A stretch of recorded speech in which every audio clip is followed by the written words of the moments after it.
Warm welcome to this special conversation on the big Hindenburg fiasco. Why am I using the phraseology of the big Hindenburg fiasco? For the simple reason that the view on this massive, well over a year long investigation now against the Adani Group by Hindenburg has, on multiple occasions, ended up raising more questions against Hindenburg itself rather than against the Adani enterprises. With us today, well-known economic and policy watcher, someone who himself has tracked the Sebi, has been associated with Sebi very closely, Mr. J. N. Gupta. Great pleasure for us to have you with us today, sir. Well, Mr. Gupta, let me begin by asking you first up to respond to this specific allegation which is being made against the Sebi chairman, Ms. Buch, that Madhabi Buch did not give the full extent of her association with a fund which may have been a front for the Adani enterprise. That she and her husband were supposedly beneficiaries of a fund which was being used by Vinod Adani. She did not make the requisite disclosures, and not just that, she sat on investigations into the Adani group, knowing fully well that she and her husband were allegedly beneficiaries of this very fund. Your response first up. Now, the issue is very simple. That if she was investing something, if she was giving decision for investment or something, probably it would be wrong. But when she just writing that please encash this and Mr. Buch wants, I would say if you really apply the strictest code of conduct, probably you can find a little bit fault that she could have asked Mr. Buch that you directly sent. But yeah, why did she write a mail on her own? That's my point. She writes from her own email. Therefore, does it? I mean, can it lead us to a conclusion that maybe Ms. Buch was beginning to feel, maybe a little uneasy with whatever was going on, because by then all the questions about investigations into Adani enterprises had come up in public domains. I get your point. The issue is very simple, that we are trying to connect dots which are not there. And I will come to you one by one. I would say that as a exceptionally good governance practice, she should not have written the mail. That is not. But then when you do an action, you got to analyze what is the consequences of action and what is the intent of that action. Had it been a case that she wanted to invest or convert this unit 1 to unit 2 or some share 1 to share 2, something like this, then it would be amounted to an investment decision. Here it is, I am converting this into cash. Now you are trying to connect that. My decision to convert into the cash could be linked to the fact that there is a Adani connection. That is what you are coming to it. Now I will dissect that for you. Understand, I think this happened in 2018 or 19, if I am not wrong. Yes, okay. Yes. So 2018 or 19, there was nothing which was probed or which was said against Adani by anybody. I think there was no investigation at Sebi which was going, to the best of my knowledge. Now the other thing is this, I would say that imagine if the investigation was going on. Now, what was my investment in 2015? There was a fund or a trust or whatever it may be. I invested X% in that fund.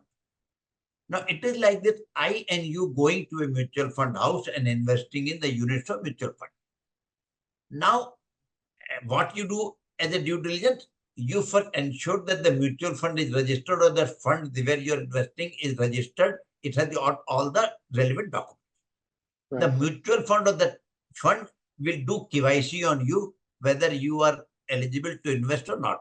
This is what is the normal thing. Now, what we are requiring is this, that I, as an investor in the fund, should have ensured that Adani is not a co-investor in that. And in 2015, why I should think about Adani only? I should think of J. N. Gupta also, Bhupendra Chaubey also, because I don't know. So what we are saying, we are enlarging this and saying that when you invest in a fund, you should take the KYC document of all investors in that fund? But sir, but there's a difference here, sir. You see, the investment which is made on behalf of Mr. and Mrs. Buch happens in 2015. I take that point. But the email which is written from her personal Gmail has been written when she was sitting on chair as a Sebi chairperson. So here's my argument. My point. So Mr. Gupta, my point is this, sir. You are also familiar with the regulatory and compliance networks in India. Have we not seen multiple instances where judges of none less than the Supreme Court end up recusing themselves from listening to a matter if that matter is related to a company in which they may have held shares at some stage in the past? Is it not time for us to maybe apply the same yardsticks here? That is where the issue is. That you are saying that when I have had a share in a company in past and I was a beneficiary, I may recuse. But here, the important point is this: the decision to invest in that company's share was mine. Here, I am a unit holder and you are the management of that unit. Where you have invested, it has nothing to do with my decision. I have not taken a decision. That is one. Secondly, thing is this, that again I am saying, I do not know what is the allegation, whether the allegation is that Adani was co-investor in that fund or Adani was the beneficiary of that fund. I do not know. He was a co-investor, and Vinod Adani, it is being stated by Hindenburg, was a co-investor, partner, and therefore by that logic a beneficiary. Okay, so now I am saying, when you are a co-investor, that's what you are telling me now. This, say for example, I invest in a fund. So you do my KYC, I do all the diligence, but then I come to you and say, tell me who are all co-investors in this. Right. And that is not possible. So that means no investment will happen. That means you want to go and do mutual fund and you say, tell me all the investors, and you find there is a murderer or Supreme Court, there is a person who is murderer. So you will say, oh, I don't want to invest. Or in this case, the issue is this: the murder would be committed in 2023. So the issue is very simple. How the hell you expect me in 2015 to take Janam Patri of those 2,000 people who have invested and go to astrologer and tell me, oh, when I am going to become Sebi chairperson, when Adani is going to be hit by Hindenburg, and whether so all these things are not possible. So what do we make out then of Hindenburg, sir? Because it seems that Hindenburg is not going to stop. Because of Hindenburg's investigations, there are other media houses who also, who keep, from Financial Times to a couple of other global media houses. Bloomberg the other day was reporting on how the person who was supposedly, the key sort of mastermind behind this entire Hindenburg expose, Mark Kingdon, some of his associates themselves are now under the radar of the US agencies. The closest associate of Mark Kingdon happens to be now the biggest bet taker in Adani Enterprises itself. He switched sides. So where does it leave Hindenburg? Do we just say that this is nothing else but an attempt being made to indulge in some, attempted name and shame game? I will divide into, your question is one, but I will divide into different answers. As far media is concerned, I and you survive on eating roti dal or pizza or burger or whatever you like. Media survives in negative news, the allegations, counter allegations, TRP. So for media, this is the fuel. So I don't find fault with the media because you smell a thing and you want to blow it out. Very well, this is your business. Now coming to Hindenburg, see what happens. I tried my best. It is like this, that I tried for gold. I didn't get gold medal. I tried for silver. I didn't get silver. I tried for bronze. I didn't get bronze. Then I start throwing stones and here and there. So Hindenburg is in a situation where they thought that they will be able to do something big in January 23. They failed. Then they tried Kotak.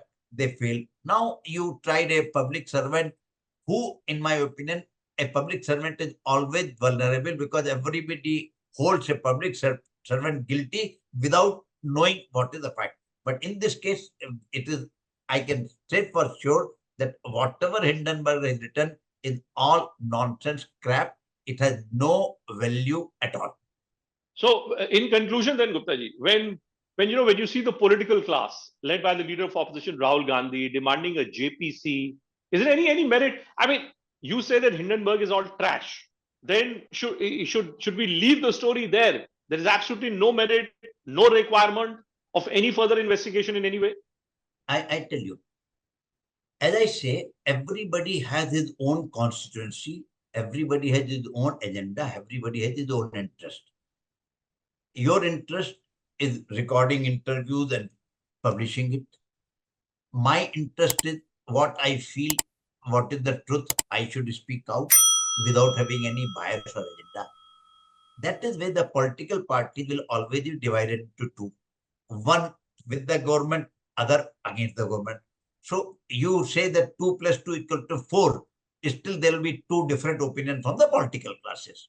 Since Sure. I am not a political animal, so I will not speak on political issues, because let them sort it in Parliament, Supreme Court, wherever it is.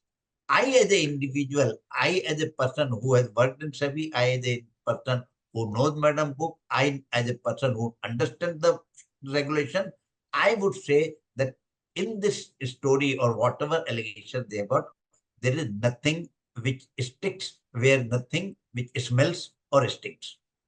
Okay, so very finally, then you say, because you know Miss Buch as well, and you know her entire career, you would say that it's absolutely impossible to question her integrity. Again, I would say a person is knowledgeable only to an extent. So I would say, as much I know about her, I would say it is a total impossible. Okay. All right. Always a pleasure speaking to you, Mr. Gupta. You shoot straight like an arrow. Great pleasure to have spoken to you today. So thank you so much. Bye.